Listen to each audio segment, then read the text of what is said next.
اب ہمیں معلوم بھی نہیں ہے بعض لفظوں کے بارے میں کہ یہ کس زبان کا لفظ ہے. مثلا کمرہ جماعت میں جو لفظ کمرہ ہے یہ آپ کو معلوم ہے کہ یہ اردو کا نہیں ہے, یہ نہ فارسی کا ہے نہ عربی کا ہے, ٹھیک ہے, یہ پرتگالی زبان کا لفظ ہے. اسی لیے کمرہ جماعت کی جو ترکیب ہے نا, کاف میم رے اور گول ہے, اور اس کے اوپر حمزہ آپ ڈالتے ہیں پھر جماعت لکھتے ہیں, یہ غلط ترکیب ہے, ٹھیک ہے. میں جب کلاس میں آپ کو نا بتایا کرتا ہوں کہ خط لکھنے کا کیا طریقہ ہے, خط لکھنے کا جو طریقہ ہے سب سے پہلے آپ یہی لکھتے ہیں نا کمرہ جماعت, تو میں کہتا رہتا ہوں کہ یہ غلط ترکیب ہے. یہ اور بھی ہمارے دوست جو ہے نا آپ کے جو اردو کے اساتذہ ہیں وہ بتایا کرتے ہیں, لیکن عام لوگ اس کو ٹھیک سمجھتے ہیں. لفظ کمرہ ویسے لکھنا ٹھیک ہے, کاف میم رے ہے لکھیں یا کاف میم رے لکھیں, دونوں طرح سے بات ٹھیک تو اصل میں ہے ہی صحیح ہے چونکہ اسی طرح رائج ہو گیا, لیکن نا کمرہ جماعت کی جو ترکیب ہے نا یہ غلط ہے. اس کی جگہ ہم بتایا کرتے ہیں کہ آپ امتحانی مرکز لکھیں یا مرکز امتحانات لکھیں, اس طرح کے لفظ. تو یہ جو انہوں نے لکھا ہے نا, یہ آپ میں سے اکثر بچوں کے ذہن میں یہ بات بالکل نہیں ہوگی شاید کہ اردو میں کن کن زبانوں کے الفاظ موجود ہیں. ایک زمانے تک اس پر فارسی اور عربی الفاظ کا غلبہ رہا, شروع کا زمانہ جو ہے, ٹھیک ہے. اب آپ میں سے شاید کسی بچے کے ذہن میں یہ سوال ہے کہ اردو زبان کی حیثیت سے کب وجود میں آئی. بیٹا یہ یاد رکھیں جو نظریات ہیں نا زبان کے بارے میں اگرچہ وہ موجود ہیں, اردو کی ہسٹری جو ہے تاریخ موجود ہے کہ اردو فلاں زمانے میں بولی گئی, اس کا نام فلاں زمانے میں اردو رکھا گیا, پہلے یہ تھا وہ تھا, لیکن اس میں ایکوریسی ہونا ضروری نہیں ہے. یعنی یہ کوئی بھی بندہ نہیں بتا سکتا کہ کون سی زبان کب سے وجود میں آئی ہے. ہاں یہ بتایا جاتا ہے کہ یہ مشہور کب سے ہوئی ہے. تو اردو کی جو شہرت ہے یہ مغلوں کا جو آخری زمانہ ہے نا, اورنگزیب عالمگیر کو خاص طور پر کہا جائے. 1707 میں اورنگزیب عالمگیر جو ہیں یہ فوت ہو گئے, یہ آپ نے یاد رکھنا ہے. تو کہتے ہیں کہ ان کے زمانے سے نا اس کا ایک محلہ انہوں نے آباد کیا تھا جس کا نام اردو تھا, دہلی کے پاس. ان کی فوج کا جو حصہ وہاں رہتا تھا وہ آپس میں جو زبان بولتے تھے اس کو زبان اردو معلیٰ کہتے تھے, ٹھیک ہے. اردو زبان کے جو پرانے نام ہیں اردو معلیٰ, میم عین لام چھوٹی جے اور لام پر کھڑی زبر ہے معلیٰ. تو آہستہ آہستہ یہی لفظ اردو رہ گیا, معلیٰ ختم ہو گیا. تو یہ تو لکھا جاتا ہے, لیکن ہم بالکل نہ ایکوریسی سے نہیں کہہ سکتے یہ کب سے شروع ہوئی تھی, پہلا بندہ کون تھا, کیسے وجود میں آئی. یہاں بہت سے لوگ ظاہر صدیوں سے رہ رہے ہیں, تو آپس میں میل جول سے جو زبانیں وجود میں آئی ہیں اس میں اردو بھی شامل ہے. یہ بات البتہ طے شدہ ہے, یعنی سارے لوگ اس کو مانتے ہیں کہ اردو جو ہے برصغیر کے لوگوں ہی کے اندر سے اس نے جنم لیا, ٹھیک ہے. اس کا وطن جو ہے برصغیر ہے, یعنی کئی سو سال پہلے. اچھا اب دیکھیں حضرت امیر خسرو جو ہیں وہ 14ویں صدی میں یعنی 1300 کچھ میں نا وہ پیدا ہوئے, ان کا سن وفات بھی یہی ہے 14ویں صدی. ان کے اشعار میں بھی نا اردو کے الفاظ موجود ہیں, لیکن دلچسپ بات یہ ہے کہ ان میں سے بعض الفاظ تو پنجابی میں بھی ہیں, اور سندھی اور دوسری ہماری جو لوکل زبانیں یہ جیسے ہندی ہے, سنسکرت ہے, اس کے الفاظ بھی موجود ہیں. تو بہرحال یہ سارے جو الفاظ ہیں یہ اردو میں اس طرح شامل ہو جائیں گے. موجودہ جو اردو ہے اس میں یہ ساری زبانوں کے الفاظ موجود ہیں, جو یہاں کے برصغیر کے لوگ جو زبانیں بولتے تھے یا بولتے ہیں, اور جو باہر سے لوگ ہیں ان کے الفاظ. عربی اور فارسی جو ہے شروع میں فارسی مغلوں کی سرکاری زبان رہی ہے, عربی جو ہے مسلمانوں کی مذہبی زبان ہے. دیکھیں قرآن مجید ہم پڑھتے ہیں عربی میں ہے, حدیثیں جو ہیں اصل میں جو متن ہے نا حدیث کا وہ سارا عربی ہے, نماز ہم عربی میں پڑھتے ہیں. اس عربی کے الفاظ میں جیسے ہم کہتے ہیں نا الحمدللہ, اب یہ اردو میں لفظ ہم اس کو کرتے ہیں, دیکھیں الحمدللہ, تو آپ عربی میں پڑھیں گے تو کہیں گے الحمدللہ, جو ہے نا اس کو ہا پڑھتے ہیں, تو ہا کو حلق سے ادا کرتے ہیں. اردو میں ضروری نہیں ہے ایسا کرنا, ٹھیک ہے. اہل زبان بھی جو ہے نا وہ شین قاف کا خیال رکھتے ہیں, یعنی جو قاف ہے نقطوں اس کو قاف کہتے ہیں, لیکن یہ نہیں ہے کہ ہے کو ہا کہیں اور حلق کہیں جیسے عربی میں کہتے ہیں. اب عربی میں دیکھیں آئین کہتے ہیں عربی, ٹھیک ہے. را کو نہ وہ بھاری کر دیں عربی, را کہیں, ہم رے کہتے ہیں. اس طرح جب اردو میں الفاظ ہم نے اپنائے ہیں مختلف زبانوں کے, ان کے تلفظ میں نا فرق بھی آیا ہے, یہ بھی آپ نے یاد رکھنا ہے. اب کچھ عرصے سے انگریزی الفاظ بھی تیزی سے اس کا حصہ بنتے جا رہے ہیں. اس کی کیا وجہ ہے؟ انگریزوں نے 1857 میں جب یہاں قبضہ کیا تو ظاہر آفیشیل جو زبان تھی نا حکومت کی, گورنمنٹ کی, وہ انگریزی ہوگی. اچھا اب اس کے بعد جو مسئلہ ہے اس وقت پوری دنیا میں, اب تو ہم الحمدللہ آزاد ہیں, پوری دنیا میں جو اس بات ہے نا سائنس اور ٹیکنالوجی کی زبان جو ہے وہ اب دیکھیں اس میں نا سر فہرست ہے انگریزی، ٹھیک ہے. اور ساری دنیا میں یہ کمیونیکیشن کی زبان ہے نا، یہ رابطے کی زبان میں دیکھیں نا، ای میل کرتے ہیں، نیٹ کی جو سرفنگ کرتے ہیں لوگ، دوسری زبانیں بھی ہیں، یہ نہیں ہے کہ آپ دیکھیں اردو بھی تو موجود ہے، ہم اردو میں بھی سرفنگ کر سکتے ہیں لیکن یہ زیادہ استعمال ہوتی ہے. تو اب اس کے الفاظ جو ہیں نا انگریزی کے وہ بڑی تیزی سے نا اردو میں شامل ہوتے جا رہے ہیں.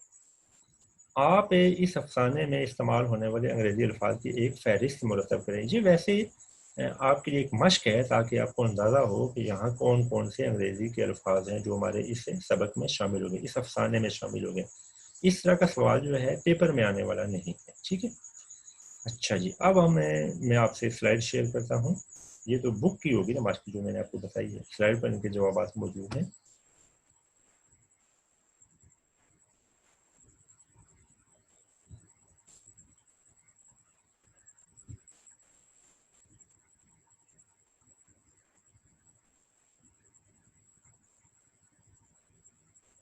جی بیٹا یہ مشقی سوالات ہیں، میں اس کو زوم بھی کر دیتا ہوں، ویسے تو یہ واضح رہتا ہے اسی طرح لیکن پھر چلیے.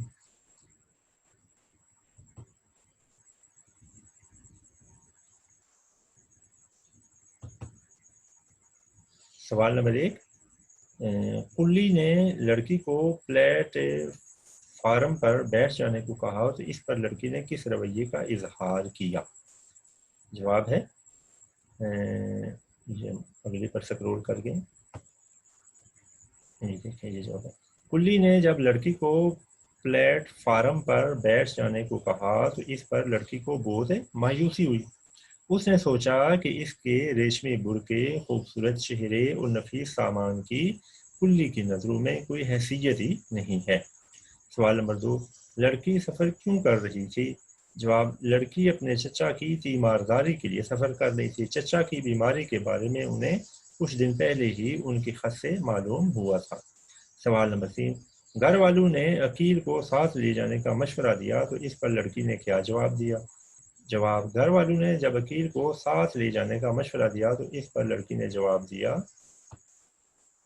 کہ وہ کوئی لڈو پیڑا نہیں ہے کہ اسے کوئی کھا لے گا اور عقیل کو دیکھ کر ڈر کے مارے اگل دے گا. اس نے یہ بھی کہا کہ عقیل چھوٹا ہے، مجھے تو اس کی بھی حفاظت کرنی پڑے گی. عقیل اس کا بھائی ہے، یہ بھی آپ نے یاد رکھنا ہے. سوال نمبر 4، لڑکی اسٹیشن پہنچی تو اس نے سب سے پہلے کیا دیکھا؟ جواب، لڑکی اسٹیشن پہنچی تو اس نے سب سے پہلے ٹکٹ گھر کی بند کھڑکیوں کو دیکھا. پھر اس نے ارد گرد نظر دوڑائی تو دیکھا کہ سینکڑوں آدمی لاشوں کی طرح سو رہے تھے. سوال نمبر 5، لڑکی جس ڈبے میں سوار ہوئی اس کا ماحول کیسا تھا؟ جواب، لڑکی جس ڈبے میں سوار ہوئی اس میں 2-3 عورتیں رنگین لحافوں میں لپٹی ہوئی تھی. ان کا سامان اس طرح پھیلا ہوا تھا کہ کسی کے بیٹھنے کی جگہ ہی نہیں تھی. ایک سیٹ پر ایک دبلی پتلی عورت اپنے کمزور سے بچے کو دودھ پلا رہی. سوال نمبر 6، لڑکی پر امیر زادے کی اصلیت کیسے واضح ہوئی؟ جواب، لڑکی جب اپنے چچا کے گھر پہنچی تو وہ دھوپ کھانے چھت پر چلے گئی. اس نے چھت سے دوسری طرف نیچے ایک گھاس پھوس کے بنے چھپر پر نظر دوڑائی. اس سے صحن میں وہی امیر زادہ ایک کھری چارپائی پر تہ بند باندھے لیٹا تھا. لڑکی کو اس کی چچا زاد بہن نے بتایا کہ یہ ایک غریب بیوہ کا گھر ہے جس کا بیٹا شہر میں پڑھتا ہے. یہی لڑکا اس کے ساتھ آیا تھا دیکھیں ٹرین میں، اسی لیے یہ پڑھ رہا ہے شہر میں. تو وہاں سے فارغ ہو کے ذرا گھر ہی آ رہا تھا تو راستے میں ان کے آپس میں ایک دوسرے کو انہیں دیکھا تھا. یہ اس کو امیر زیادہ سمجھ رہی ہے. اچھا پھر یہ والا الفاظ آگے نا مذکر مؤنث الفاظ کے لیے دیکھیں. لفظ برقع، لڑکی کا برقع خاصا قیمتی تھا، یہ لفظ مذکر ہو گیا. اچھا بیٹا جملہ اس طرح بنانا ہے کہ اس سے پہلے کا کی آئے یا آخر میں کوئی ایسا تھا تھی آئے کہ پتہ چلے، ٹھیک ہے. اس طرح کا جملہ نہیں بنانا جو نیوٹرل ہو جائے، پتہ نہیں چلے کہ یہ لفظ مذکر ہے یا مؤنث ہے. وہ جملہ تو ٹھیک ہوگا لیکن اس کے نمبر نہیں ملیں گے، اس لیے کہ جب اس طرح لکھنا ہے جیسے میں لکھا ہے دیکھیں لفظ کا ہے اور تھا، فرض کریں یہ مذکر ہوتا پھر کیا تھا؟ لڑکی کی برقع خاصی قیمتی تھی، ٹھیک ہے. اگر یہ مؤنث ہوتا تو اس طرح ہوتا. یہ مذکر ہے، آگے بریکٹ میں سے ہم نے مذکر لکھنا ہے. کلی، اسٹیشن پر ایک کلی کھڑا تھا، یہ بھی لفظ مذکر ہے. سڑک، یہ سڑک نئی اور اچھی بنی ہے، دیکھیں نئی اور اچھی پھر بنی لفظ مؤنث ہے. لالٹین، فعل ختم ہونے پر لالٹین بجھ گئی، فعل جو ہے آخر میں نا بجھ گئی، اگر مذکر ہوتا ہے تو پھر کیا ہوتا ہے؟ لالٹین بجھ گیا، یہ لفظ مؤنث ہے۔ لب، اس کے لب پر زخم کا نشان ہے، لفظ مذکر ہے۔ اچھا یہ یاد رکھنا ہے اردو میں جو لب ہے یہ عام طور پر نا جمع کے معنوں میں استعمال ہوتا ہے، ٹھیک ہے، یہ اکیلا، یعنی اس کی الگ سے نا کوئی جمع نہیں ہے، مذکر کے طور پر واحد کے طور پر استعمال ہوتا ہے اور جمع کے طور پر، جیسے نا اس کا لب زخمی ہے ہم ٹھیک ہے لکھیں تب یہ ٹھیک مانا جائے گا، اس کے لب سے مطلب دونوں ہونٹ۔ پیشانی، مزدور کی پیشانی، اچھا ہاں سوری، اس کا لب جو ہے وہ اس سے جملہ نا تھوڑا سا وہ عجیب سا لگتا ہے، اردو میں عام طور پر اس کو چونکہ جمع کے معنوں میں استعمال کیا جاتا ہے تو ہم نے اس کے لب لکھ لیا ہے۔ ظاہر ہے کہ لب سے بھی مراد یہ بھی ہے کہ اس کے ایک ہونٹ پہ زخم ہے، لب کا مطلب ہونٹ ہے نا۔ پیشانی، مزدور کی پیشانی پسینے سے شرابور سے، یہ لفظ مؤنث ہے۔ فرض، اس نے اپنا فرض پورا کیا، مذکر ہے۔ سائنس، موجودہ دور کی سائنس نے بہت ترقی کی ہے، یہ لفظ مؤنث ہے، سائنس ہے، ٹھیک ہے۔ گدڑی، فقیر کی گدڑی بہت میلی تھی، لفظ مؤنث ہے۔ گدڑی کیا ہوتا ہے؟ لباس، ٹھیک ہے۔ اس کے الفاظ معنی بھی ہیں بیٹا، وہ یہ ذرا سا بتا دیں، جی الفاظ معنی اس کے تھوڑے سے ہیں، یہ بھی ذرا دیکھیں۔ لفظ ملمہ، سونے یا چاندی کا پانی چڑھانا، بناوٹی بات، جھوٹ، یعنی اس سبق میں اس کے یہ معنی، ویسے اس کے اصلی معنی یہ۔ بے مائیگی، غربت، طاقت نہ ہونا۔ چرمی، چرم کہتے ہیں چمڑے کو، چرمی کا مطلب ہوگا چمڑے کا بنا ہوا، کثیف، میلا، گندا۔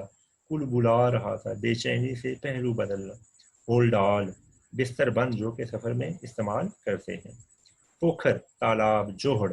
ازمہلال، سستی، کمزوری۔ شرابور ہونا، بھیگ جانا، گیلا ہونا۔ برما رہا تھا، زخمی کر رہا تھا۔ قہر آلودہ، غصے والا۔ تو یہ بیٹا یہ ہو گیا، یہ سبق اتنا ہی ہے۔ اب میں اس کی سلائڈ آگے سے سکرول کر دیتا ہوں چونکہ ہم نے نیا سبق شروع کرنا ہے، پہلے ہم سبق پڑھیں گے تو پھر ہم الفاظ معنی اس چیز پڑھیں گے۔ تو اب جو نیا سبق ہے، یہ جو سلائڈ آپ کے سامنے ہے، یہ آپ نے دیکھ لیا، چغل خور، یہ ہمارا نیا سبق ہے۔ یہ ایک لوک داستان ہے، ٹھیک ہے، اور اس کے لکھنے والے ہیں شفیع عقیل۔ آج ہم نے یہ سبق شروع کرنا ہے۔ پہلے تعارف پڑھتے ہیں شفیع عقیل صاحب کا۔ 1930 میں پیدا ہوئے تھے، 2013 میں وفات ہے۔ شفیع عقیل لاہور کے قریب واقع ایک گاؤں چھینا میں پیدا ہوئے۔ وہ ایک معروف صحافی، ادیب اور شاعر تھے۔ ناسازگار حالات کی وجہ سے اعلیٰ تعلیم حاصل نہ کر سکے۔ ملازمت کے ساتھ ادیب فاضل اور منشی فاضل کے امتحان پاس کیے۔ 20 سال کی عمر میں لاہور سے کراچی چلے گئے اور مجید لاہوری کے رسالے نمک دان سے وابستہ رہے۔ بعد ازاں اخبار جہاں اور روزنامہ جنگ سے منسلک ہو گئے۔ یہ اپنی وفات تک نا پھر اسی روزنامہ جنگ میں کالم بھی لکھتے تھے، میں نے ان کے کالم میں بڑے شوق سے پڑھا کرتا تھا، بڑا اچھا لکھتے تھے جی۔ ان کا اسلوب سادہ اور سلیس ہے۔ ان کے تراجم ایسے ہیں کہ ان پر تبعزاز ہونے کا گمان ہوتا ہے۔ تبعزاز کا مطلب ہے تخلیق، جو خود لکھے گئے ہوں۔ تراجم ذرا ٹرانسلیشن ہے نا، کسی دوسری کو دیکھ کے کیا جاتا ہے۔ ان کا زیادہ تر کام لوک داستانوں پر مشتمل ہے۔ انہوں نے لوک کہانیوں کے تراجم بھی کیے۔ مختلف لوک داستانوں کو اردو میں منتقل کر کے انہوں نے ایک بڑی ثقافتی اور علمی و ادبی خدمت انجام دی ہے۔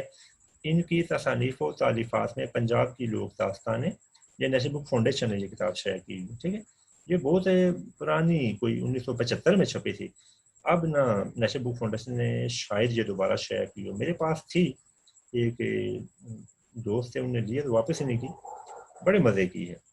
پھر ہے پنجابی لوک داستانیں، یہ بھی نیشنل بک فاؤنڈیشن نے شائع کی، یہ موجود ہے۔ چینی لوک کہانیاں، جاپانی لوک کہانیاں، ایرانی لوک کہانیاں، یہ ایرانی لوک کہانیاں میرے پاس ہے، یہ بھی نیشنل بک فاؤنڈیشن نے شائع کی ہے، یہ مل جاتی ہے۔ پیرس پھر پیرس ہے، یہ ان کا سفر نامہ ہے۔ مجید لاہوری، ادبی مکالمے اور ہماری منزل، غازی یا شہید شامل۔ ان کی ایک تصنیف پنجاب رنگ پر انہیں رائٹرز گلڈ کی طرف سے انعام بھی ملا۔ آپ کراچی میں مقیم اور بطور صحافی روزنامہ جنگ سے وابستہ تھے۔ اچھا جی، اب سب آ جاتا ہے چغل خور۔ یہ جیسے کہ پہلے میں نے کہا یہ ایک لوک داستان ہے، یہاں اس کا نا یہ جو بریکٹ ہے اس میں اس کی تعریف بھی آ جاتی ہے کہ لوک داستان کسے کہتے ہیں۔ اس سبق میں چغل خور کے بیانات جھوٹ کی ذیل میں آتے ہیں، یعنی جو اس نے باتیں کی اس کو ہم جھوٹ کہیں گے، اور یہ چغل خوری کی بجائے فتنہ پروری ہے، یعنی چغلی یہ نہیں ہے، یہ تو جھوٹ ہے اس نے جو بولا ہے۔ چغلی تو یہ ہوتی ہے کہ آپ کسی سے بات سنیں اور وہ جا کے کسی دوسرے کو بتا دیں کہ فلاں بندہ تمہارے بارے میں یہ بات کہہ رہا ہے، لیکن اگر اس بندے نے وہ بات کی نہ ہو اور آپ جا کے دوسری جگہ کہیں کہ اس بندے کو یہ ہے، تو اس کو بہتان کہتے ہیں، جو کہ جھوٹ ہے، ٹھیک ہے۔ بہرحال جہاں اس کو چغل خور کہا گیا ہے تو یہ صرف فتنہ پروری ہے، فتنہ پیدا کرنا، فساد پیدا کرنا۔ یہ ایک لوک کہانی ہے، یہ دیکھیں، لوک کہانی، یہ لوک کہانیاں یا لوک داستانیں کسی معاشرے، تہذیب اور زبان کا قیمتی سرمایہ ہوتی ہیں۔ ان کہانیوں کے مصنف کا کسی کو عطا پتہ نہیں ہوتا، یعنی یہ نہیں پتہ چلتا کہ یہ اب جیسے یہ ہے، یہ شفیع عقیل صاحب نے نہیں لکھی، بلکہ ان سے پہلے یہ موجود ہے۔ صرف یہ ہے کہ ان الفاظ میں، جیسے کہ یہ ہمارے سامنے ہے، یہ شفیع عقیل صاحب نے ان کو اس طرح گویا الفاظ کا جامع پہنا دیا۔ کہانی پہلے سے موجود تھی، ٹھیک ہے، یہ بات آپ نے یاد رکھنی ہے، جو کہ یہ لوک کہانی ہے، لوک داستان ہے۔ یہ کہانیاں سینہ بہ سینہ ایک نسل سے دوسری نسل میں منتقل ہوتی رہتی ہیں۔ آج کل چونکہ نا بیٹا یہ آ گیا ہے نا، ٹی وی کا، انٹرنیٹ کا، اس کا زمانہ ہے، تو ایک گھر میں لوگ اکٹھے بیٹھتے نہیں ہیں۔ پرانے وقتوں میں یا آج کل بھی گاؤں میں جہاں یہ چیزیں نہیں ہیں، نیٹ نہیں ہے، ٹی وی نہیں ہے، وہاں لوگ بیٹھتے ہیں تو گھر کا ایک جو بڑا ہوتا ہے نا، ان کی والدہ، بچوں کی والدہ، نانی، دادی، جو بھی ہے، یا والد، وہ پھر بچوں کو کہانیاں سناتے ہیں۔ وہ اس طرح کی کہانیاں ہوتی ہیں، لوک داستانیں۔ تو وہ سینہ بہ سینہ منتقل ہونے سے یہ مطلب ہے کہ جو بڑا آدمی ہوتا ہے نا، اس نے اپنے بزرگوں سے یہ کہانی سنی ہوتی ہے، اب وہ اپنے بچوں کو سنا رہا ہے۔ یہ کہانی لکھی کہیں نہیں ہوتی تھی، ٹھیک ہے۔ اب تو مجھے موجودہ زمانہ آیا ہے تو بعض لوگوں کو خیال آیا کہ ان کہانیوں کو لکھ لینا چاہیے، ایسا نہ ہو کہ یہ ضائع ہو جائیں، جیسے کہ شفیقی صاحب نے یہ کہانی لکھ لی ہے، ٹھیک ہے۔ یہ پنجابی لوک داستانی سے ہے کہ یہ پنجاب جو ہے نا، جہاں جہاں پنجابی بولنے والے رہتے ہیں، وہاں یہ لوگوں میں، یہ گھروں میں یہ داستان اس طرح سنائی جاتی تھی، ٹھیک ہے۔ ان کے ذریعے سے محبت، ایثار، خلوص، مروت، اتحاد، دوستی اور بہادری جیسی صفات معاشرے میں پروان چڑھتی ہیں اور نسلوں کی کردار سازی میں اہم کردار ادا کرتی ہیں۔ یعنی ان جو داستانیں ہیں، ان میں یہ باتیں ہیں جو اصل میں ایک نسل دوسری کو کہانی کے ذریعے سکھاتی ہے، ٹھیک ہے۔ جیسے کہ یہ کہانی ہم پڑھیں گے، پھر آخر میں آپ دیکھیں گے کہ آپ کو کیا کیا چیزیں پتہ چلی ہیں، کیا آپ نے سیکھا ہے۔ اب ہم سبق پڑھتے ہیں۔ اگلے وقتوں کی بات ہے، کسی گاؤں میں ایک چغل خور رہتا تھا۔ دوسروں کی چغلی کھانا اور ایک کی بات دوسرے سے کرنا اس کی عادت تھی، اور لاکھ کوشش کے باوجود وہ اپنی عادت کو نہ چھوڑ سکا۔ اس نے بارہا اس بات کا ارادہ کیا کہ اب کسی کی چغلی نہیں کھائے گا، ایک کی بات دوسرے سے نہیں کہے گا۔ یہ اس کی ہے چغلی کی تعریف، ٹھیک ہے، ایک کی بات دوسرے سے کرنا، بارہا کئی دفعہ، لیکن ہر بار وہ اپنے اس ارادے میں ناکام ہو جاتا۔ دراصل وہ اپنی عادت سے مجبور تھا، اور اسی عادت کی وجہ سے اسے اپنی ملازمت سے بھی ہاتھ دھونا پڑے تھے۔ ملازمت سے ہاتھ دھونا پڑے، ملازمت سے نکال دیا گیا، ٹھیک ہے، اس لیے کہ اپنا جو اس کا مالک تھا اس کی چوریاں کھاتا تھا، دوسروں کو جا کے بتاتا تھا کہ میرے مالک نے یہ کہا ہے، تو مالک نے کہا کہ چلو بھائی تم آپ اپنے گھر چلے جاؤ، میں تمہیں ملازم رکھنے کو تیار نہیں ہوں، میری باتیں جا کے دوسروں کو بتاتی ہوں۔ چنانچہ وہ بیکار تھا، اس نے دوسری ملازمت کی بہتیری کوشش کی۔ بہتیری کا معنی ہوتے ہیں کافی، بہت سے بہتیری ہے، مگر وہ اس میں کامیاب نہ ہو سکا۔ کچھ دن تک تو اپنی جمع پونجی پر گزر بسر کرتا رہا۔ جمع پونجی جو آدمی نے بچت کی ہو، پیسے جو بچا کے رکھے ہوں، لیکن جب تھوڑا تھوڑا کر کے اس کا سارا سرمایہ ختم ہو گیا تو بہت پریشان ہوا۔ اس نے نوکری اور مزدوری کے لیے سر توڑ کوشش شروع کر دی کہ کہیں فاقوں کی نوبت نہ آ جائے۔ نوبت کے لفظی معنی ہوتے ہیں باری، ٹرن، یعنی ایسا نہ ہو کہ جی میرے پیسے ختم ہو جائیں اور مجھے بھوکا ہی رہنا پڑ جائے۔ مختلف لوگوں سے کہا، در در کی خاک چھانی، ایک ایک کے پاس گیا، مگر مصیبت یہ تھی کہ چغل خور ہونے کی وجہ سے اسے کوئی بھی اپنے پاس ملازم رکھنے کو تیار نہ ہوتا تھا۔ گاؤں کے تمام لوگ اس سے اچھی طرح واقف تھے اور اس کی چغلی کھانے کی عادت کے بارے میں جانتے تھے، اس لیے اسے کوئی بھی منہ نہ لگاتا تھا۔ منہ نہ لگاتا تھا یعنی اس کو ملازم رکھنے پر تیار نہ تھا۔ آخر جب وہ مسلسل ناکامیوں سے تنگ آ گیا اور نوبت واقعی فاقوں تک آ پہنچی، تو اس نے دل میں سوچا اس گاؤں کو چھوڑ دینا چاہیے اور کہیں اور چل کر قسمت آزمائی کرنی چاہیے، یعنی اس گاؤں سے میں کسی اور گاؤں میں جاتا ہوں، وہاں جا کر اپنا نصیب مقدر آزماتا ہوں، شاید وہاں مجھے نوکری مل جائے۔ اگلا صفحہ بیٹا۔